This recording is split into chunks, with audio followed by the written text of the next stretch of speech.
So last week I get an email from the person I'm supposed to introduce. It's actually a blind copy of an email to Steve. It says, please have somebody else introduce me. Right? So I reach out to her and I said, well, I'm not gonna, you're so nice. It's like kicking a cat to come up here and make fun of you. Like, so tell me what you want me to say about you. And she said she didn't answer. So I think she was serious, but she didn't want me to answer.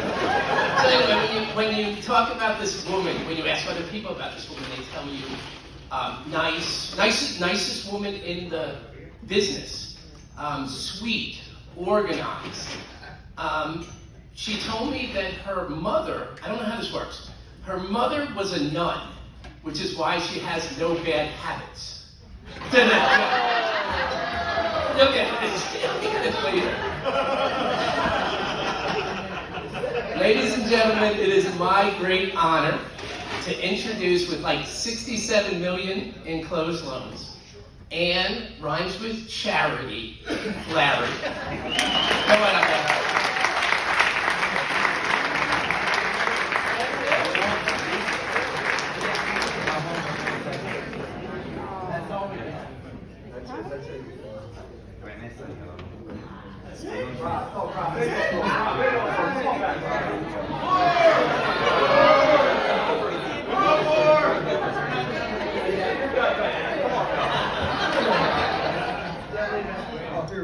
I wasn't sure in these contentious times. I think it was right for me to come up here and make fun of people. I wish I had prepared something.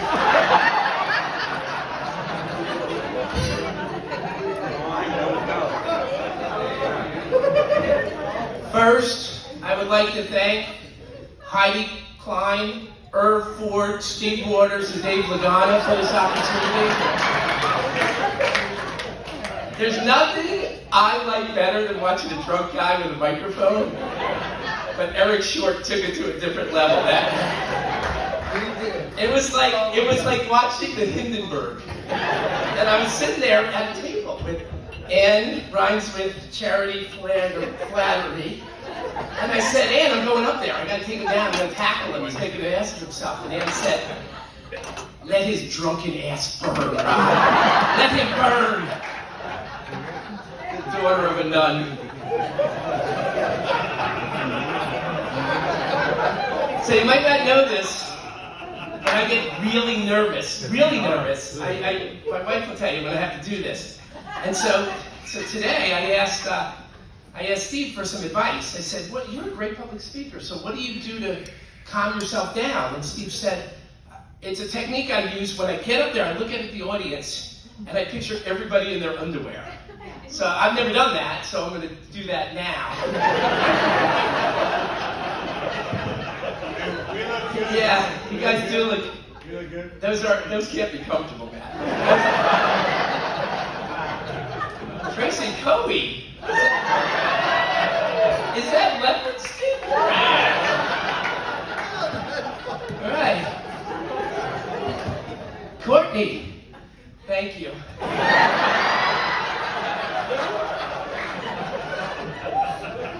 Jim Moran. It all makes sense now, Randy. Somebody I don't have to imagine in his underwear is Matt Nader. You just have to wait for him to challenge an Olympic swimmer to a race at 2 o'clock in the morning. You'll see more than just his underwear.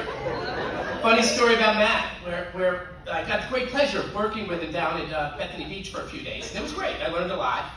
And afterwards, he says, "Can I buy a beer?" So I said, "Sure."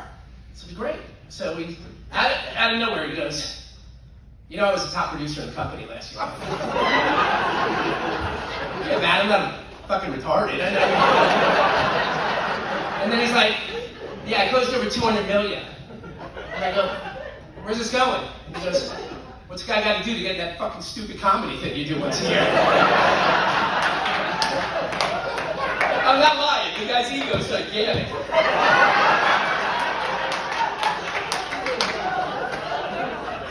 It's like, make me laugh, clown. Make me laugh. Make me a bicycle.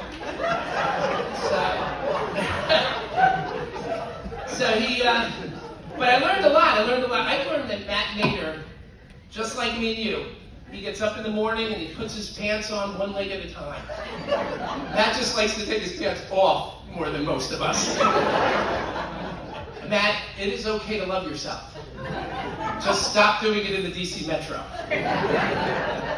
You'll get that one later too. Where's Tony Ulmer? Tony, I have a question I've always wanted to ask you this. Leadership, teamwork, the ability to manage big personalities, good looking, athletic, articulate. Of all those wonderful qualities, which do you admire most of Tim Whittier?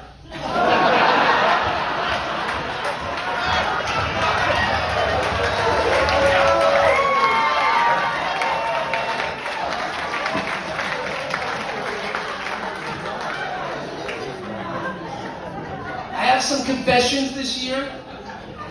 My first confession is an apology to Kelly Peters and her team. Kelly, it's me. I'm the one who leads the phony complaints with fake names. A month ago, I left a message to please call back Mr. Moorhead, Mr. Craven Moorhead. A couple weeks later, I was Mr. Groper, Mr. Kenny Groper. But last week, I think I crossed the line. I asked you to call my wife Wilma back. Wilma Dickfit. I need help. I'm sorry. Going to therapy. It's a process. I have another confession that's a bit of a story. Do we have time for a little story? Okay. So, the last trip we went on, Pam and I are in the hotel room. We don't spend a lot of time together. We got 3 kids.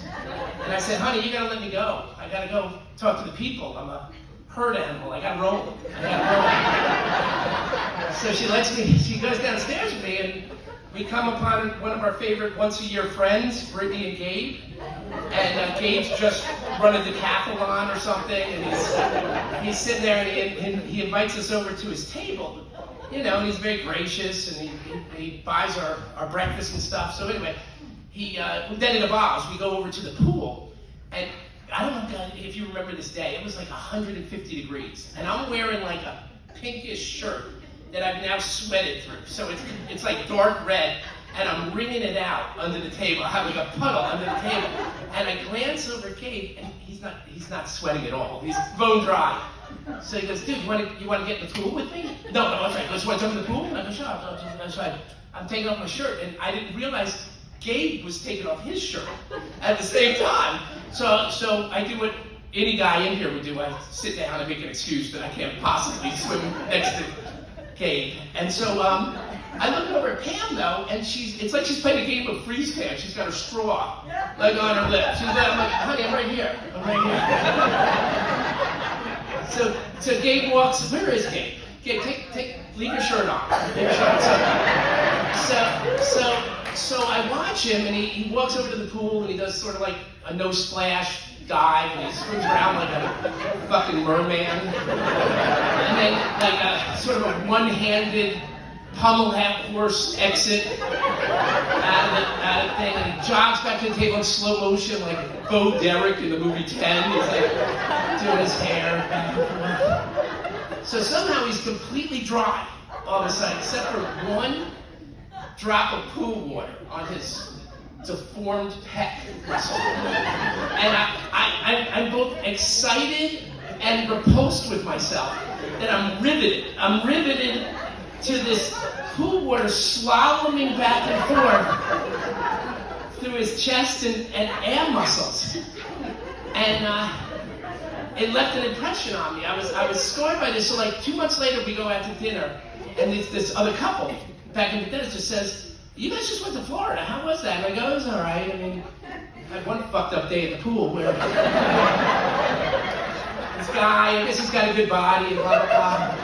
And the wife looks at Pam, goes, does he have a good body? And I've known Pam for 25 years, and this voice that was like Lucifer, New York City construction worker goes, he's got a great fucking body.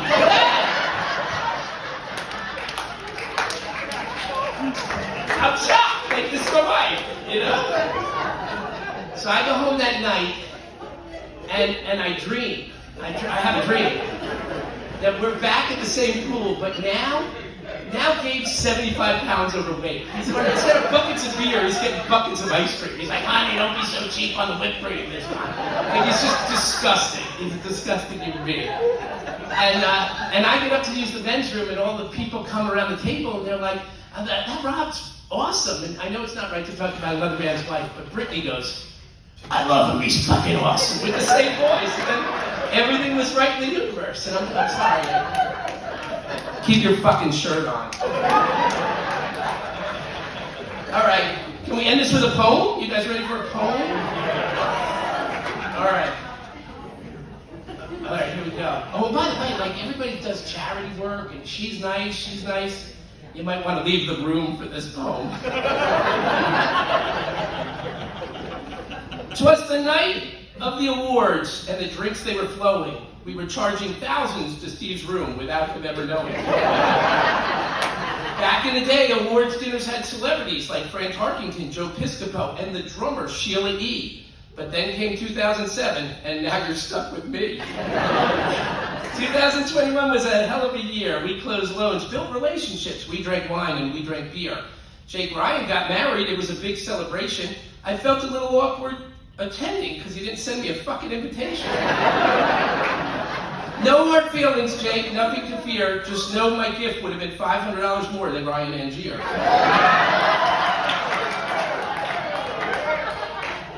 Darren Rickwood, I love your Facebook. I knew you would make a great fisherman sooner or later. After all, you spent most of your life as a masturbator. That's like a fantastic. Rob Shore. I wonder if that guy gets any sun. I wonder if he's feeling a bit clammy now that he's living under the shadow of Tammy. Jack Hinter. There's one thing worse than being loud, obnoxious, and so drunk you fall on the floor. And that's working with a guy like me who's just as drunk loud, but closes 6 million more.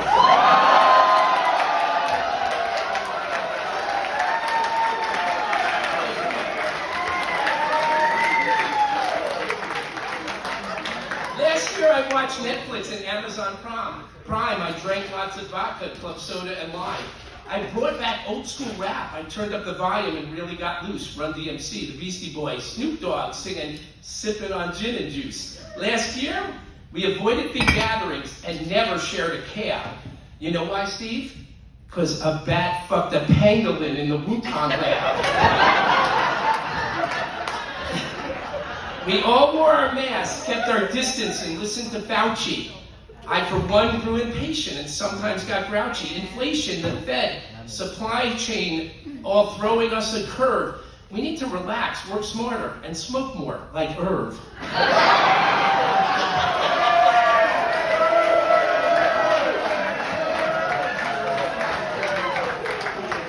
We got a new secondary guy. Bet he thought he was living large, then rates jumped a percent. Welcome to the deck of the Titanic, Captain. You're now in charge. Rates are headed up, but First Home will never let you feel abandoned. Just remember, stay focused, and let's go Brandon.